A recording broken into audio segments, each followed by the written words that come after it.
April is Alcohol Awareness Month. This month is dedicated to increase awareness and understanding the causes and treatments.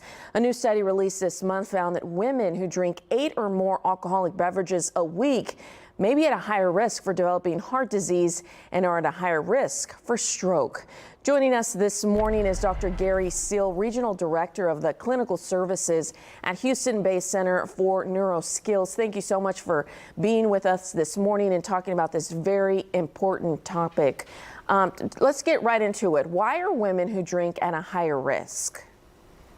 So one thought is that generally speaking, women are smaller than men. They have a lower fluid volume, and so if a man and a woman of average size consume the same amount of alcohol, women are going to have greater blood alcohol content, and so they're going to be affected more by alcohol. So women are at a greater risk of developing heart disease and other conditions due to alcohol misuse. And what is your message for women who say, hey, I like wine and I drink, wine a couple of nights a week? What is your message to them? So the Food and Drug Administration has established levels of alcohol intake that are low risk and high risk. Women should limit alcohol intake to 1 drink per day, no more than 7 per week.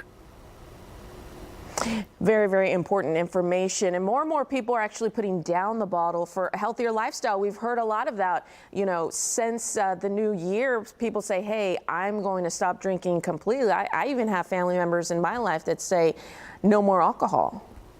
Right. So there is this sober curious movement, and it actually is really taking hold in the younger population. About a third of young people are putting down alcohol and substituting mocktails or alcohol-free beer. And their reasons are generally associated to health and also to finance. Talk about how people can get help if they need it. Sure. So there are a number of resources for alcohol misuse, treatment centers in Houston. There are also local resources, county resources, Alcoholics Anonymous support groups are available. And if individuals sustain, for example, a brain injury, a stroke, or a TBI associated with alcohol misuse, there are rehabilitation centers like the Center for Neuro that can treat both alcohol misuse and neurological injury. Dr. Seale, thank you so much for joining us this morning. And for a replay of this segment, just go to the community section of our website, click2houston.com.